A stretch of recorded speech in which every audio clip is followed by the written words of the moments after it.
Ça apporte au consommateur qui est en phase de recherche ou de préparation d'achat une exhaustivité ou quasi-exhaustivité de toute l'offre disponible dans les environs, puisque c'est une offre qui est toujours géolocalisée, avec effectivement la possibilité de regarder dans toutes les enseignes les offres, parfois promotionnelles, parfois non, et qui sont proposées par les différentes enseignes autour de chez soi. Alors c'est mieux qu'un prospectus papier? Alors c'est mieux qu'un prospectus papier parce qu'on peut y rechercher l'objet dont on est en train de préparer l'achat. On peut effectivement rechercher sur Bonial une catégorie, on peut rechercher une enseigne également, et on peut effectivement comparer les offres les unes avec les autres. Elle a été très bien accueillie par le marché. On a développé de plus en plus de supports, puisqu'à l'époque où nous nous étions rencontrés, on n'était développé que sur iPad, iPhone et Android. On a ajouté Android tablette, puisque les tablettes sont aujourd'hui un marché majeur.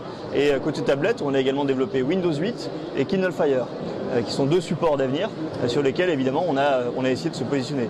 La vision derrière ça étant que le mobile et les tablettes vont être absolument incontournables dans les recherches en ligne des utilisateurs et des consommateurs.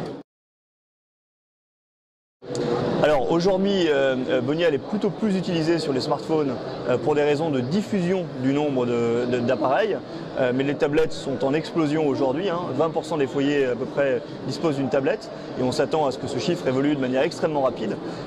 Donc il y a fort à parier que les tablettes, dans les toutes prochaines années, vont effectivement passer devant les smartphones.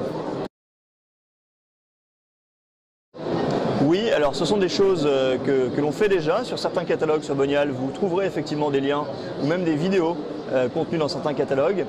Néanmoins, les gens qui regardent Bonial en général sont des gens qui veulent se rendre en magasin. S'ils comptaient faire leurs achats en ligne, ils iraient plutôt sur un site de e-commerce. Donc le public que l'on cible est bien un public de gens qui préparent ces achats dans les magasins. Alors, parmi les futurs développements, d'abord, il y a le maintien et le développement des applications existantes.